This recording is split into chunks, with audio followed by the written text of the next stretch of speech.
जब अधर्म की सीमा टूट जाती है, जब सत्य सिर झुका देता है और जब मनुष्य यह भूल जाता है कि उसके ऊपर भी कोई है, तब धरती पुकारती है अपने रक्षक को, अपने प्रभु को। तब अवतरण होता है उस देव का जिसके चरणों की आहट से स्वयं समय भी कांप उठता है। युगों से चलती आई है एक आशा, वह अंतिम युग जब धर्म और अधर्म के बीच होगा अंतिम महासंग्राम, जहां कलयुग का संहार होगा और सृष्टि का नवजीवन आरंभ।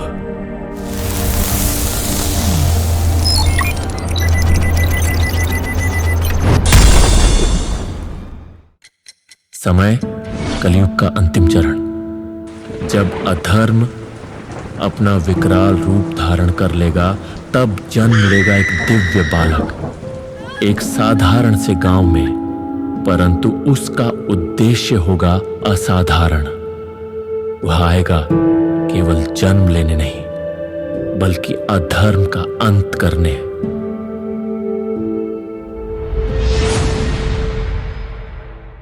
समय 16 वर्ष पश्चात,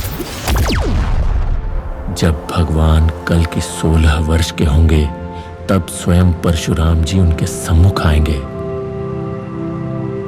भगवान विष्णु के छठे अवतार, जो सप्त चिरंजीवियों में से एक है, जिनके हाथों में काल शस्त्र है और जिनके मुख से निकलती है अमर ज्ञान की वाणी। कहा जाता है भगवान कल्कि को शास्त्र और शस्त्र की शिक्षा देने के योग्य पूरे ब्रह्मांड में केवल एक ही गुरु थे, स्वयं परशुराम। परशुराम उन्हें प्रदान करेंगे दिव्य ज्ञान, धनुर्विद्या की गहराई, तलवार की तीव्रता और ब्रह्मास्त्र व पाशुपतास्त्र जैसे महादिव्य अस्त्रों की साक्षात विधि। वे सिखाएंगे शक्ति का सदुपयोग कैसे हो, नीति के तत्व क्या हों और न्याय के लिए समर्पण कैसे किया जाए। यह शिक्षा केवल अस्त्रों की नहीं होगी, यह मार्ग होगा उस अधर्म के संहार का जो स्त्रियों के सम्मान को प्रतिदिन लांछित करता है, जो मूक जीवों पर अत्याचार करता है और जिसने मनुष्य को राक्षस बना दिया है। और उसी अधर्म का नाम है कली, एक ऐसा नाम जो केवल पाप का प्रतीक नहीं, बल्कि कलयुग के हर छल, हर अन्याय, हर अंधकार का सजीव स्वरूप है। पुराणों के अनुसार जब समय अपनी सीमा खो देगा, तब भगवान कल्कि के साथ खड़े होंगे सप्त चिरंजीवी।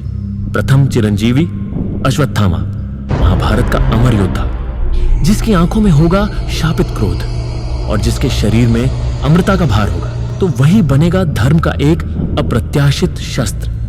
द्वितीय राजा बलि, दैत्य होते हुए भी दान का प्रतिमान, जिसे वामन रूपी विष्णु ने पाताल भेजा, परंतु वह वहां भी धर्म का दीप जलाता रहा।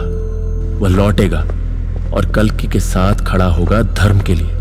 विभीषण, लंका के राजा, जिनके भीतर राम का धर्म था रावण की प्रजा होने के बावजूद। चतुर्थ श्री हनुमान, स्वयं शिव के अंश, भक्ति, शक्ति और विनय का संगम, जिसकी गर्जना से पर्वत डोलते हैं और जिसकी उपस्थिति मात्र से अधर्म थरथराता है।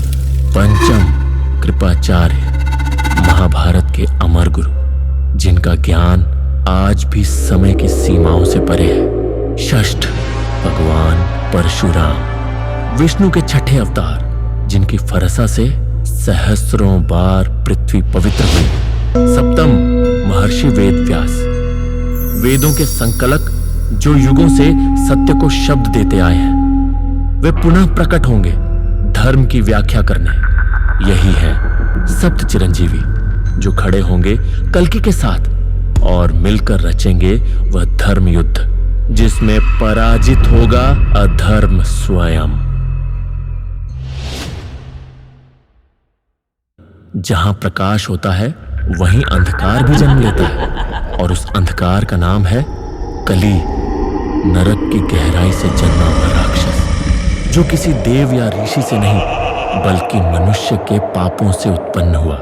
लोभ से, हिंसा से, मोह, अहंकार, वासना और छल से।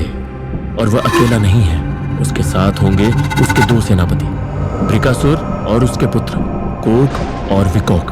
आप जानते होंगे शकुनी को, महाभारत का वह षड्यंत्रकारी जिसने द्रौपदी का चीरहरण करवाया और धर्म को जुए में बेच दिया।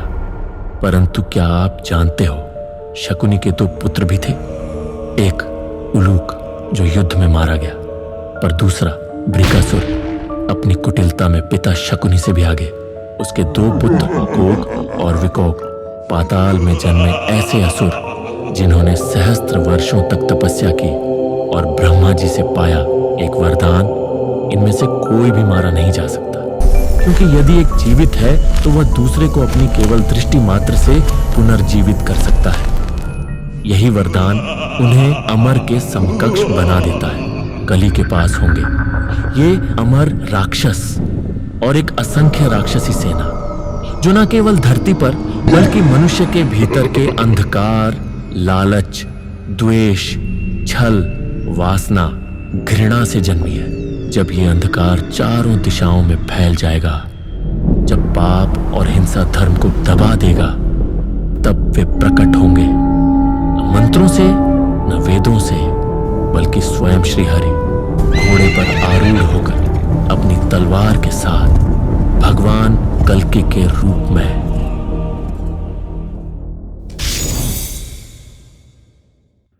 यह कोई साधारण युद्ध नहीं होने वाला। यह युद्ध एक युग का अंत होगा और एक नए युग के प्रभात की शुरुआत। पुराणों में वर्णित है, कली अपने दो अमर राक्षसों कोक और विकोक को भेजेगा, जिनका वध असंभव है। और तब भगवान कल्कि को भी स्वयं सृष्टि के रचयिता परम ब्रह्मा से सहायता लेनी पड़ी। ब्रह्मा जी ही बताएंगे कि कोक और विकोक का अंत कैसे संभव है, क्योंकि जब सत्य की तलवार गिरती है तो कोई भी अमर नहीं रहता। और फिर समक्ष आएगा स्वयं कल्कि, जिसका जन्म भय से हुआ और जिसकी आत्मा पाप, अधर्म और कुकर्मों से बनी। आकाश थम चुका होगा, धरा कांप उठेगी। सत्य और अधर्म एक ही समय, एक ही भूमि पर आमने सामने खड़े होंगे। कली आकाश से अंधकार गिराएगा तो भगवान कल्कि ने अपनी तलवार से उसे चीर देंगे और अंत में भगवान कल्कि उठाएंगे वह दिव्य तलवार, जिसे कहा गया है युगांत।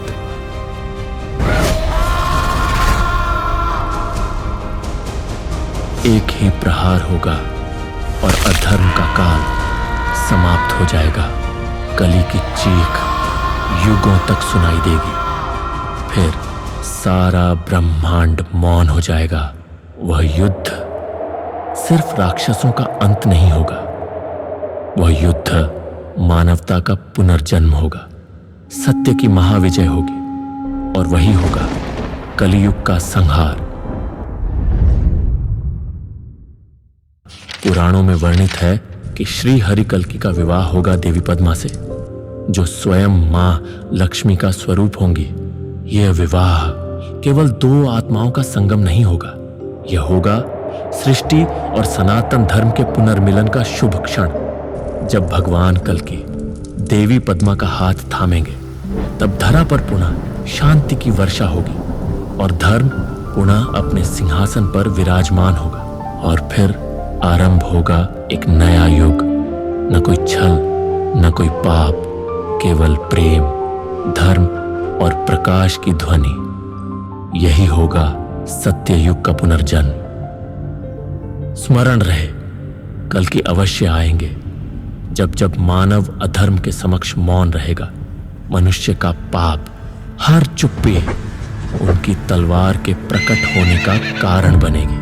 दोस्तों, अब आपकी बारी है। इस पौराणिक कथा के बारे में आपका क्या विचार है? क्या आप मानते हैं जब अधर्म अपनी सीमा लांघता है तो स्वयं ईश्वर को अवतार लेना पड़ता है? यदि यह दिव्य कथा आपके हृदय को छू गई हो तो कृपया इस वीडियो को लाइक करें और हमारे चैनल लॉस्ट एकोस को सब्सक्राइब जरूर करें। जय श्री हरि कल्कि।